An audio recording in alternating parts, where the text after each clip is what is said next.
ആളുകൾ അകന്നു പോകുമ്പോൾ ഒരു അസ്വസ്ഥത ഉണ്ടാവും. പോയവരെ ഉടൻ ഫോൺ ചെയ്യാൻ ശ്രമിക്കും, അല്ലെങ്കിൽ അവരെ ഉടൻ ബന്ധപ്പെടാൻ ശ്രമിക്കും.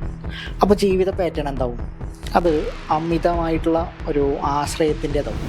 എത്ര പ്രശംസ കിട്ടിയാലും മതിയാവില്ല, എത്ര വിജയം കിട്ടിയാലും മതിയാവില്ല, എത്ര സ്നേഹം കിട്ടിയാലും മതിയാവാത്തൊരവസ്ഥ. നമ്മുടെ ഭയം യഥാർത്ഥത്തിൽ നമ്മളോട് എന്താണ് പറയുന്നത്? ഭയം ഒരു വികാരം മാത്രമല്ല, പലപ്പോഴും അതൊരു സന്ദേശമായിരിക്കാം.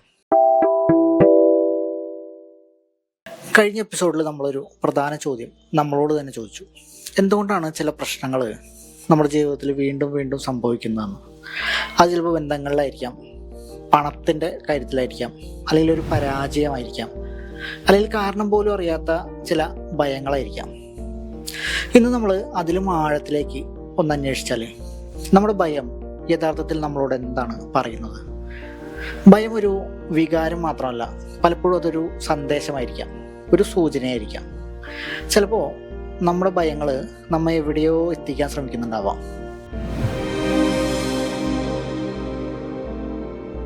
നമ്മൾ ജീവിതത്തിലെങ്കിലും മനസ്സിൽ വീണ്ടും വീണ്ടും പറയുന്ന ചില വാചകങ്ങൾ എന്തൊക്കെയായിരിക്കും? എന്നെ ആരും മനസ്സിലാക്കുന്നില്ല, എനിക്കൊരിക്കലും മതിയാവില്ല, ഞാൻ ഒറ്റപ്പെടും, ഞാൻ പരാജയപ്പെടും, എന്നെ ഉപേക്ഷിക്കും, ഞാൻ സുരക്ഷിതനല്ല, അല്ലെങ്കിൽ എനിക്ക് കിട്ടുന്നത് നിലനിൽക്കില്ല. ഇങ്ങനെ പല വാചകങ്ങളും നമ്മുടെ മനസ്സിലേക്ക് തുടർച്ചയായിട്ട് വരുന്നുണ്ടാവാം. ഇതിലേതെങ്കിലും വാചകം മനസ്സിലേക്ക് വരുന്നുണ്ടോ എന്ന് ശ്രദ്ധിക്കണം. അങ്ങനെയാണെങ്കിൽ പ്രധാനപ്പെട്ട ഒരു കാര്യം മനസ്സിലാക്കേണ്ടത്, ഈ വാക്കുകൾ വെറും ചിന്തകൾ മാത്രമല്ല, ഇത് വെറും ഒരു പരാതികൾ മാത്രമല്ല, ഇത് മനസ്സിൻ്റെ ആഴത്തിൽ നിന്ന് വരുന്ന ചില സന്ദേശങ്ങളായിരിക്കാം, അല്ലെങ്കിൽ ഇത് നമ്മുടെ കുടുംബ ചരിത്രത്തിലേക്കുള്ള വാതിലുകളായിരിക്കാം. ഇനി ഈ സീരീസിലെ ഏറ്റവും പ്രധാനപ്പെട്ട ആശയങ്ങളിലൊന്നാണ് കോർ ലാംഗ്വേജ് എന്ന് പറയുന്നത്. അതായത് മലയാളത്തിൽ പറഞ്ഞാൽ നമ്മുടെ ഉള്ളിലെ അടിസ്ഥാന വാചകം, അല്ലെങ്കിൽ നമ്മൾ ജീവിതത്തെ കാണുന്ന ഒരു കണ്ണാടി. നമുക്ക് അറിയാതെ, നമ്മളറിയാതെ നമ്മുടെ തീരുമാനങ്ങളെ നിയന്ത്രിക്കുന്ന ഒരു രഹസ്യ വാചകമായിരിക്കാം ഇത്. ഇപ്പോൾ ഒരു വ്യക്തി പറയാം, എനിക്ക് ഒരിക്കലും മതിയാവില്ല, അല്ലെങ്കിൽ മറ്റൊരാൾക്ക് എന്നെ ആരും സ്നേഹിക്കില്ല, അല്ലെങ്കിൽ എനിക്കെല്ലാം നഷ്ടപ്പെടും, അല്ലെങ്കിൽ ഞാൻ സുരക്ഷിതനല്ല. ഈ വാചകങ്ങൾ കേൾക്കുമ്പോൾ നമുക്ക് സാധാരണയായിട്ട് തോന്നാമെങ്കിലും ഇത് പലപ്പോഴും ജീവിതത്തിലെ ഏറ്റവും വലിയ പ്രശ്നങ്ങളുടെ വേരുകളായിരിക്കാം.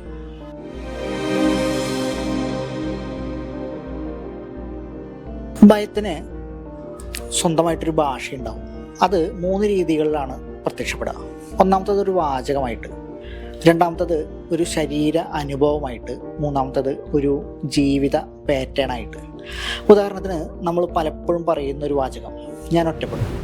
ഈ വാചകം നമ്മുടെ കോർ ലാംഗ്വേജ് ആണെന്ന് കരുതുക. അപ്പോൾ ശരീരത്തിൽ എന്ത് സംഭവിക്കും? ആളുകൾ അകന്നു പോകുമ്പോൾ ഒരു അസ്വസ്ഥത ഉണ്ടാവും. പോയവരെ ഉടൻ ഫോൺ ചെയ്യാൻ ശ്രമിക്കും, അല്ലെങ്കിൽ അവരെ ഉടൻ ബന്ധപ്പെടാൻ ശ്രമിക്കും. അപ്പോൾ ജീവിത പാറ്റേൺ എന്താവും? അത് അമിതമായിട്ടുള്ള ഒരു ആശ്രയത്തിൻ്റെതാവും, അല്ലെങ്കിൽ അമിതമായിട്ട് അവരെ പിടിച്ചു വയ്ക്കുന്ന, അല്ലെങ്കിൽ നമ്മൾ ഉപേക്ഷിക്കപ്പെടുന്നൊരു ഭയം. ഈ വാചകം നമ്മുടെ ജീവിതത്തെ മുഴുവൻ രൂപപ്പെടുത്താൻ തുടങ്ങും.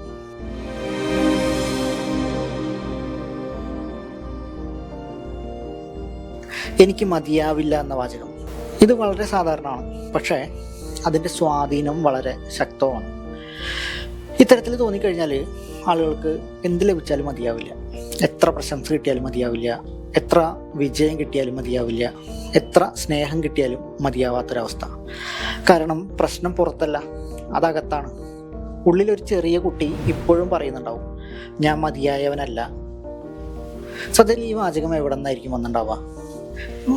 വിമർശനപരമായിട്ട് കാര്യങ്ങളെ സമീപിക്കുന്ന മാതാപിതാക്കളിൽ നിന്നായിരിക്കോ, അതോ അവഗണനയിൽ നിന്നായിരിക്കോ, അതല്ലെങ്കിൽ കുടുംബത്തിൽ മറ്റാരുടെയെങ്കിലും പരാജയത്തിൻ്റെ ഒരു കഥയിൽ നിന്നായിരിക്കോ?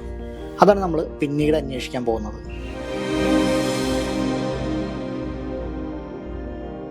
ഇനി മറ്റൊരു കോർ ലാംഗ്വേജാണ് എന്നെ ഉപേക്ഷിക്കുമെന്നുള്ളത്. ഇതുള്ളവരെ ശ്രദ്ധിച്ചാൽ അവർ പലപ്പോഴും ബന്ധങ്ങളിൽ ഭയപ്പെടും. ഇപ്പോൾ ആളുകൾ വേണ്ടപ്പെട്ടവർ മറുപടി നൽകാൻ വൈകിയാൽ വിഷമിക്കും, അകന്നു പോകുന്ന സൂചനകൾ കണ്ടാൽ ഭയപ്പെടും. ഒരു ബന്ധം അവസാനിക്കാതിരിക്കാനായിട്ട് സ്വന്തം ആവശ്യങ്ങൾ പോലും മറക്കും. കാരണം അവരുടെ ഭയം ഇന്നത്തെ ഈ ബന്ധത്തെക്കുറിച്ചല്ല, പലപ്പോഴും അത് വളരെ പഴയൊരു അനുഭവത്തിൻ്റെ പ്രതിധ്വനിയായിരിക്കും.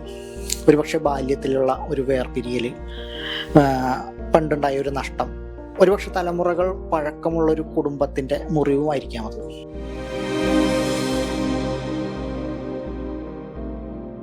ഇനി ഞാൻ സുരക്ഷിതനല്ല എന്ന് ബോധ്യമുള്ള ഒരു വ്യക്തി, അതായത് ഇങ്ങനെ തോന്നിക്കഴിഞ്ഞാൽ നമ്മൾ പണത്തിനോടും ബന്ധത്തോടും ആരോഗ്യത്തോടും ജോലിയോടൊക്കെ ഇത് ബന്ധപ്പെടാം. ഇവർക്ക് എപ്പോഴും എന്തെങ്കിലും തെറ്റ് സംഭവിക്കുമോ എന്നുള്ളൊരു ഭയം ഉണ്ടാവും. എല്ലാം നന്നായിട്ട് പോകുമ്പോഴും ശാന്തരായിരിക്കാൻ കഴിയില്ല. കാരണം ഉള്ളിലൊരു അലാം സിസ്റ്റം ഇങ്ങനെ പ്രവർത്തിച്ചുകൊണ്ടേയിരിക്കും. അതിന് പറയാനുള്ളത് ഒരേ കാര്യം മാത്രമായിരിക്കും: ശ്രദ്ധിക്കുക, അല്ലെങ്കിൽ അപകടമുണ്ട്, അല്ലെങ്കിൽ നിനക്ക് സുരക്ഷയില്ല. പക്ഷേ ചോദ്യം ഇതാണ്: ഈ അലാം എപ്പോഴാണ് ഓണായത്? ഇത് നമ്മുടെ ജീവിതത്തിലാണോ അതോ കുടുംബ ചരിത്രത്തിലാണോ ഇതാദ്യമായിട്ട് സംഭവിക്കുന്നത്?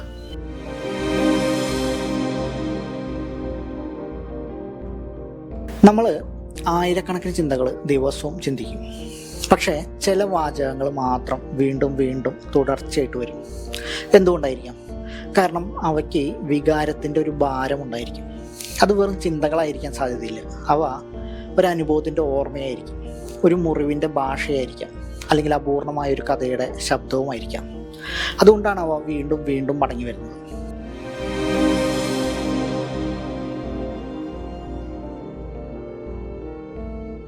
ഇനി നമ്മുടെ കോർ ലാംഗ്വേജ് കണ്ടെത്താൻ ഒരു എളുപ്പ വഴി എന്താണെന്ന് വെച്ചാൽ, ഒരു പേപ്പർ എടുത്ത ശേഷം അതിൽ എഴുതാം: എനിക്ക് ഏറ്റവും കൂടുതൽ ഭയമുള്ളത് എന്തായിരുന്നു. ആ ഭയമുള്ള കാര്യം എഴുതി കഴിഞ്ഞാൽ അതിനുശേഷം അത് സംഭവിച്ചാൽ പിന്നീട് എന്ത് സംഭവിക്കും? വീണ്ടും അടുത്ത ചോദ്യം: അത് സംഭവിച്ചാൽ വീണ്ടും എന്ത് സംഭവിക്കും? ഇങ്ങനെ തുടർച്ചയായി ചോദിച്ചുകൊണ്ടേയിരിക്കാം. അവസാനം നമ്മളൊരു വാചകത്തിലേക്ക് എത്തും.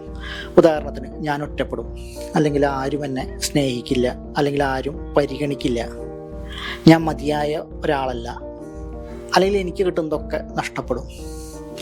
അങ്ങനെ എത്തിക്കഴിഞ്ഞാൽ അതായിരിക്കും നമ്മുടെ കോർ സെൻറ്റൻസ് എന്ന് പറയുന്നത്. ഇനി അടുത്ത എപ്പിസോഡിൽ നമ്മൾ ഇതിലും ആഴത്തിലേക്ക് പോകും. നിങ്ങളുടെ അല്ലെങ്കിൽ നമ്മുടെ ജീവിതത്തിലെ പല ഭയങ്ങളുടെയും ബന്ധങ്ങളുണ്ടാകുന്ന പ്രശ്നങ്ങളുടെയും കാരണം ചിലപ്പോൾ അമ്മയുമായിട്ടുള്ള ആദ്യ ബന്ധത്തിൽ നിന്ന് തുടങ്ങുന്നതായിരിക്കാം. ആ ബന്ധത്തിൽ സംഭവിക്കുന്ന കാര്യങ്ങൾ പ്രായപൂർത്തിയായാലും ജീവിതത്തിൽ പ്രതിഫലിക്കാം. അതാണ് അടുത്ത എപ്പിസോഡിൻ്റെ വിഷയം.